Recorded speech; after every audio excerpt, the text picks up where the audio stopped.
धरणग्रस्तांच्या मच्छीमारांच्या आजच्या मेळाव्याच्या कार्यक्रमाचे अध्यक्ष आदिनाथ सरकारी साखर कारखान्याचे माजी उपाध्यक्ष आमचे मार्गदर्शक आदरणीय शहाजीराव देशमुख,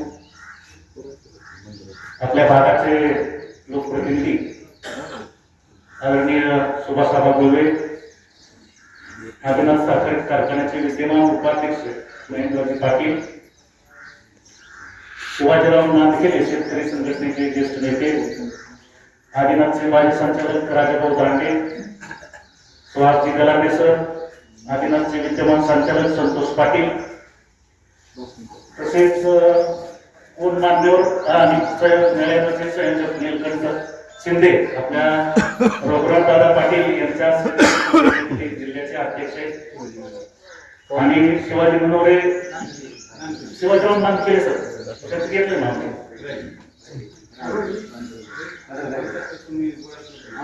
पांडुरंग रायते हे तिकडून दौंडकर भागातून आलेले नेते मंडळी आहेत. आमच्याबरोबर आलेले मागीचे आमचे तुकाराम बाप्पा देशमुख, मागीचे माजी सरपंच संजय कदम सर आणि पत्रकार अशोकराव मुरुमकर आणि त्यांचे सर्व सहकारी बंधूंनो. आता नीलकंठ शिंदे यांनी अत्यंत तळमळीने विषय सांगितला. तो विषय आपल्या अत्यंत जिव्हाळ्याचा, विशेषतः कुंडार चिंचोली सारखं गाव की ज्या गावाचं पुनर्वसन जी आपल्या कर्मात वगैरे आपली सुरुवातीची 23 गावं 22 गावं जी गेली धरणामध्ये, त्याच्यामध्ये सर्वात जास्त सफर झालेलं गाव हे कुंडार चिंचोली. जास्तीत जास्त पुनर्वसन झालेलं, पुनर्वसन होऊन संपादित जमीन होऊन सुद्धा शिल्लक जास्त जमीन राहिलेलं गाव कुंडार चिंचोली. आणि म्हणून कुंडार चिंचोलीला मेळावा घ्यायचा ही या पाठीमागची भूमिका आहे. मी थोडीशी पूर्वपीठिका सांगतो. ऐकण्यासारखा सगळा विषय गंभीर्यानं ही सगळ्या गोष्टी जर आपण गांभीर्याने घेतल्या तरच आपण काहीतरी करू शकतो, नाही तर आपल्यावर अन्याय निश्चित झाल्याचा आताची गोष्ट आहे. 14 जानेवारी कालच्या 2026 ला माननीय हर्षवर्धनजी पाटील माजी मंत्री महाराष्ट्र राज्य यांच्या उपस्थितीमध्ये इंदापूरला एक पहिला मेळावा झाला. ज्यावेळेला पहिल्या नोटिसा आल्या, नोटिसा ह्या कृषी धर्म व्यवस्थापन कार्यालय भीमानगर त्या कार्यालयामध्ये सगळ्या नोटिसा तयार आहेत. आतापर्यंत पूर्ण नोटिसा मिळाल्या आहेत म्हणून 13 लोकांचं म्हणणं असेल 2 नोटिसा आल्या. तर तसं काय नाही, नोटिसा सगळ्याच्या तयार आहेत, फक्त त्यांना देता आले नाही. काही निवडणुकीचा कालावधी होता त्याच्यामुळे त्यांना देता आले नाही. म्हणून काही जरी आपण जागत असतील तर काही जण सोबत निश्चितपणे येणार आहे आणि सोबत जात्यात यायला काही वेळ लागणार नाही परिस्थिती आहे. आणि म्हणून ज्यावेळेस नोटिसा आल्या त्यावेळेला आम्ही इंदापूर तालुक्यातली काही मंडळी, आपल्यापेक्षा जागरूक मंडळी इंदापूर तालुक्यात, त्या इंदापूर तालुक्यातल्या नेते मंडळीमध्ये दिलीप देवकर असू द्या, प्रसाद पाटोळे असतील माजी सभापती, त्याच्यानंतर त्या ठिकाणी ज्येष्ठ नेते तात्या जगताप म्हणून ह्या सगळ्या मंडळींना आम्हाला निमंत्रित केलं. म्हणजे करणार तालुक्यातून तुम्ही या, आपण एक मेळावा राहू. तर त्या ठिकाणी मेळावा, त्या मेळाव्यामध्ये उघडपणे सरकारला विनंती केली गेली. हर्षवर्धन पाटलांनी इथून जलसंपदा मंत्र्यांना फोन लावला. जलसंपदा मंत्र्यांनी सांगितलं की तुमच्या ह्या गोष्टीचा आम्ही तात्काळ विचार करू. परंतु आज दीड महिना होऊन गेला त्या गोष्टीला. त्यानंतर कुठलाही बदल त्याच्यामध्ये नाही, ते चालूच आहे. दुसरी गोष्ट काय झाली, पुन्हा त्या मेळाव्यामध्येच काही गोष्टी ठरल्या होत्या की निदान अधिकारी लेवलला ह्या गोष्टी कळल्या पाहिजे. म्हणून आपण काय केलं, आपले कृषी धर्म व्यवस्थापन कार्यकारी अभियंता स्नेहा डुंबरेकर त्यांना निवेदन दिलं. त्यांना सांगितलं की जिल्हा परिषद पंचायत समितीची निवडणूक लागते, आमची सगळी नेते मंडळी त्यांनी गुंतलेली आहेत, तर आम्हाला वेळ द्या, तुम्ही कृपा करून या नोटिसा पाठवायचं काम करू नका. आणि त्यामुळं काही गोष्टी त्यांच्याच का त्यांना वेळ नव्हता त्यामुळे राहिल्या खरं, परंतु नोटिसा परत येत राहिल्या. नंतर आपण अधीक्षक अभियंता सोलापूरचे खांडेकर साहेब त्यांनाही निवेदन दिलं, त्यांनाही सांगितलं, परंतु बदल नाही. मला का सांगायचं, हे आपण एका बाजूने विरोध करण्याचं काम करत असताना सरकार कुठेही थांबलेलं नाही, त्यांचं काम सुरूच आहे. आणि म्हणून लोकांमध्ये जनजागृती करणं गरजेचं आहे. त्याचा हा भाग आहे आजचा तुम्हाला करायचा. लोकांना माहीतच नाही, ज्याला नोटीस आली ती उभं सुद्धा राहत नाही सारखं निघून जाऊ तुला चालेल अशी परिस्थिती आहे. आणि म्हणून मेळावा कागदावर एक मेळावा झाला 11 फेब्रुवारी एवढा मोठा मेळावा झाला तर बाया माणसं सहित कांदळगावचे सगळे आले होते. 250 एकर क्षेत्र कांदळगावचं असं उघडं पडतं आणि ती लोक कसतात. आज ती सगळी जमीन अखवा करायचं काम चालू आहे. त्या ठिकाणी सर्वे झालेला आहे. त्या ठिकाणी यंत्रणा मोजायची आलेले आहे आणि त्या ठिकाणी प्रस्तावित काही योजना करतायत. एक काम म्हणाले तरडगाव म्हणजे उजनी धरणाची जी भिंत आहे त्या ठिकाणी छोटस गाव आहे. त्या ठिकाणी तिथं काम सुरू आहे. हिंगणगाव म्हणून जे गाव आहे तिथं आपण उजनी धरणाच्या भिंतीच्या खाली पूल आहे आपला. त्या पुलावरून आपण येतो जातो म्हणजे हायवे सोलापूर पुणे हायवे त्याच्या खालचं गाव आहे हिंगणगाव. तिथं सुद्धा काम चालू आहे. आणि आमचं डोकरी गाव हे त्याच्या समोरच असल्या कारण आम्हाला तिथनं गुटीतनं आम्ही जातो आम्हाला पण सगळ्या गोष्टीची कल्पना आहे. आणि म्हणून ह्या जाणीव वेग वाढवला गेला आणि आज इंदापूर तालुक्यामध्ये रात्री 4था मेळावा आज केला काल ठरला पार पडला.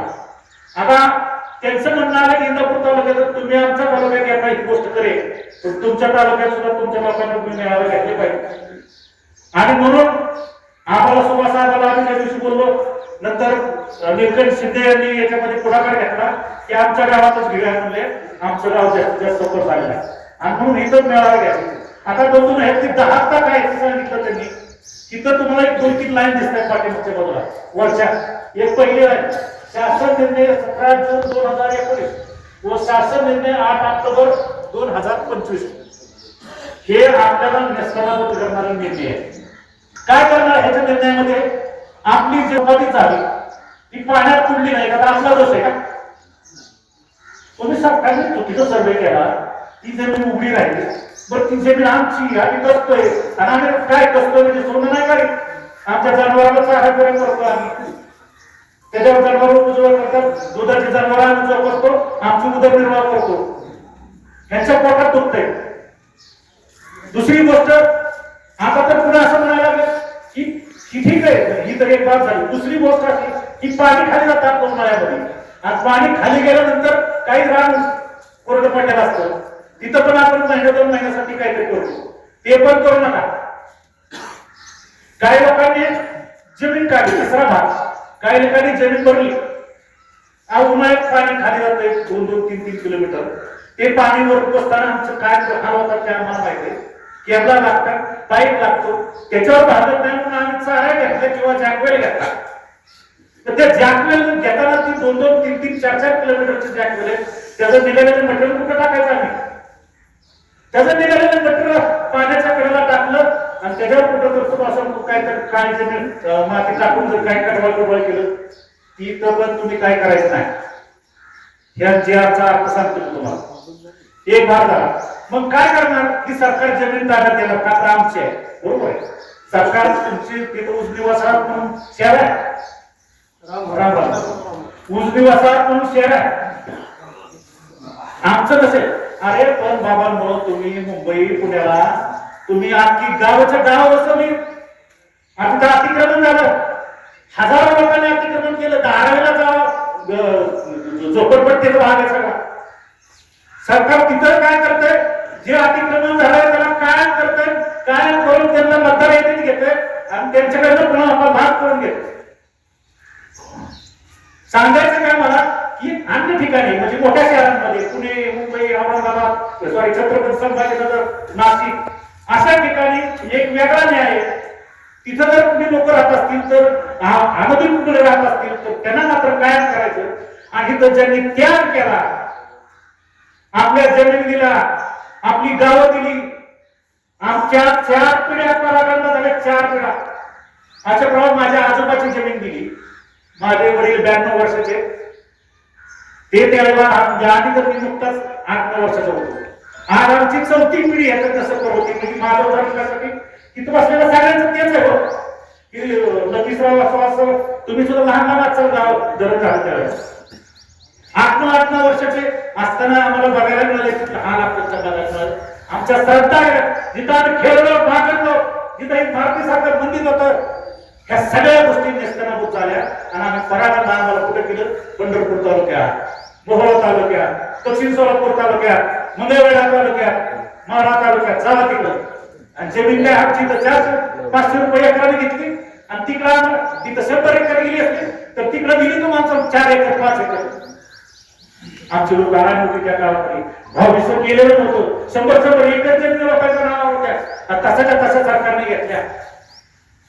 ज्यांनी त्याग केला त्यांना तुम्ही पुरस्कार देत ना, तुम्ही आणखी कुणाला देणार? विशेष म्हणजे विकासकाला देणार, बिल्डर.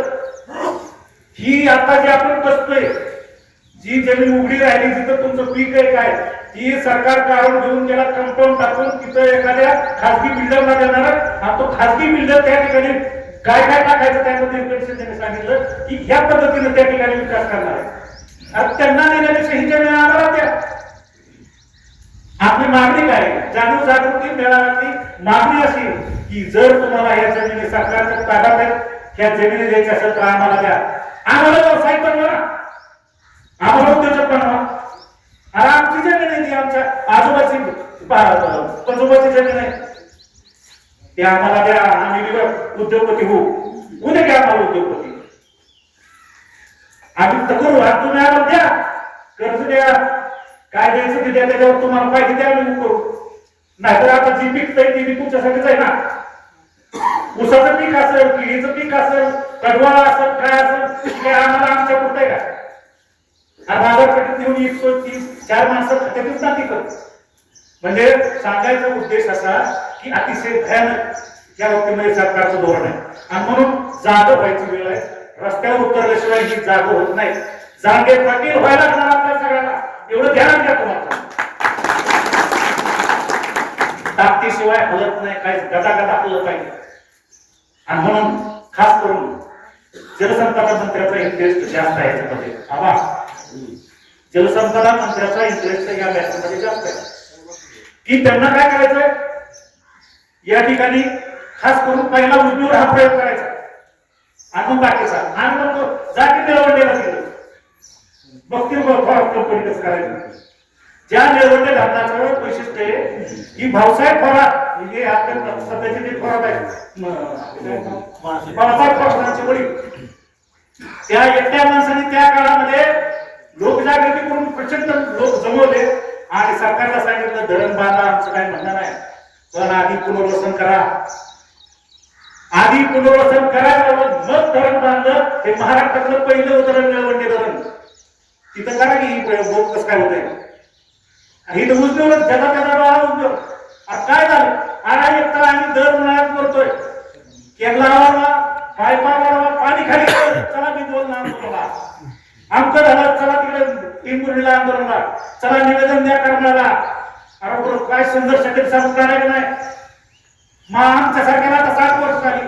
जे 8 वर्षाचा होता धरण होता ना त्याला 7 वर्ष झाली, त्याची पिढी गेली. सारखी टाकते तलवार. काय झालं? आता उद्योग असं काय झालं असं होणार.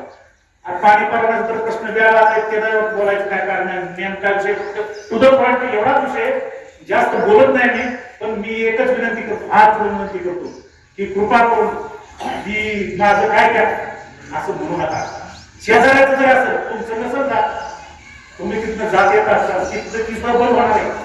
कुणाच्या पायपाळा नदीनं कुठली द्या आपल्या धरणाच्या काळात तिथं कुठली द्या, तर कुठलीकडे सह जायची पण देत आपल्याला इतर लोकांना. आणि त्यामुळं जे जर जात आहे ते आपलं तर जात आहे म्हणून आपल्याला कल्पना करावं लागेल. आणि ह्या सगळ्या ह्या मोठ्या मेळाव्यांमध्ये रूपांतर होऊन आपल्याला मोठा विरोध करावा लागणार आहे. आणि मी आता इथं उपस्थितांमध्ये आव्हान विनंती करेन की आपण तुमच्या सगळ्यांना आपल्या सगळ्यांना पुढाकार घ्यावा लागणार आहे.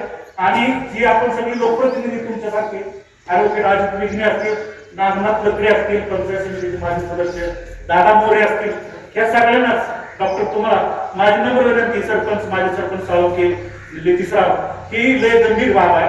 तर या सगळ्या गंभीर बाबीच्या अनुषंगानं प्रत्येकानं जागरूक व्हा. ती आल्यावर बघू म्हणायचं नाही, बघू आल्यावर नोटीस तसं करू नका. आधी नोटीस निघल्या नाही पाहिजे ही पण आपल्याला करावं लागणार आहे. मोठ्या प्रमाणात या ठिकाणी इंदापूर तालुक्यातील नेते मंडळी आहेत.